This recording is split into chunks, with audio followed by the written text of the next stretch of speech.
Assalamualaikum warahmatullahi wabarakatuh. Perkenalkan, nama saya Yeni Maulida dari kelas 12 TKJ 1 nomor absen 30 akan membacakan pidato panampi bahasa Jawa.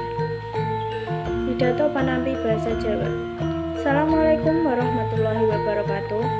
A'udzubillahi minasyaitonirrajim. Bismillahirrahmanirrahim. Alhamdulillahirabbil alamin wassalatu wassalamu ala asyrofil anbiya'i wal mursalin wa ala alihi washabihi ajmain amma ba'du. Nuwun sesepuh bini sepuh ingkang hanggung mastuti dumateng pepoyaning kautamen ingkang dahat kinurmatan. Para alim ulama menggah para kiai ingkang rinten kelawan dalu tansah sumanding kitab suci wahyuning ilahi minangka panuntun kiblating manembah ingkang satuhu luhuring budi. Para pangemban-pangembating praja satriyaning nagari minangka pandam-pandaming para kawula dasih ingkang pantes sinudarsana. Bapak Ibu sedherek besan ingkang kinurmatan. Waradinipun dumateng para lenggah tamu undangan sanak kadang santana wreda muda minulya. Kanugrahan miwah katentreman mugia tansah sumandha sumanding tumonjo tumancep ing jiwangga panjenengan sedaya waratin sagung dumadi rahayu niskala.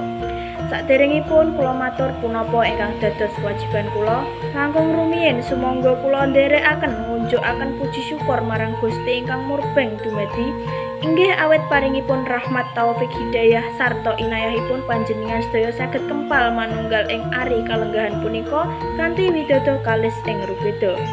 Shalawat salam mugi konjuk wonten ngarsa dalem Nabi Muhammad sallallahu alaihi wasallam kinarya mustikaning jagat panutaning umat mugi ingkang kepareng badhe paring syafaat kanggenipun umat ingkang taat mugi panjenengan lan kula sedaya pikantuk syafaatipun benjang ing dinten kiamah amin. Para rawuh kakung luwah putri ingkang pantas luhuring pambudi wonten ing kalodhangan punika kula minangkani talanging basa panjenenganipun Bapak Sutresno dalah keluarga kepareng matur mangsuli menggah atur pasrah panjenenganipun Bapak Sugiono. Nun inggih sepisan menggah salam taklimipun Bapak Sugiono kula tampi lan sakosok wangsulipun salam taklim saking Bapak Sutresno mugi katur dumateng Bapak Sugiono dalah gotrah keluarga. Kula ikraraken kanthi atur waalaikumsalam warahmatullahi wabarakatuh. Angka kalih Bapak Sutresno ngaturaken matur gunging panuwun ingkang tanpa pepindhan. Dene Bapak Sugiono sampun kersa rawuh malah kepara ngaturi rezeki kasebut dipun tampi kanthi asta kekalih mugi Gusti nyatut minangka amal ingkang sae.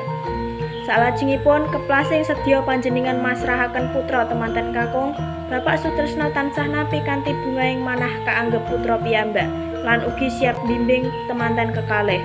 Mugi-mugi kanthi donga panjenengan sami temanten kekalih dados pasangan ingkang sakinah mawaddah warahmah amin. Salajengipun kula atas nami Ibu Lajah inggih namung saged ndongaaken dumateng rombongan kanca temanten bilih mangkeh acara sampun paripurna saged kondur tumuju dalemipun piyambak-piyambak kanthi boten manggih alangan setunggal punapa-punapa. Mekaten penggah atur kula wiwit purwa madya wasana ing mbok bilih wonten klodak kladu ing atur kula menapa dene tata krama ingkang nilar ing budaya tuwin subasita kula tansah nyuwun pangapura. Ketupat cacahé 5 menawi wonten lepat nyuwun pangapura. Ketupat sayur santen menawi wonten lepat nyuwun pangapunten. Ing wusana kula pungkasi wassalamualaikum warahmatullahi wabarakatuh. Sekian pidato panampi bahasa Jawa. Terima kasih. Wassalamualaikum warahmatullahi wabarakatuh.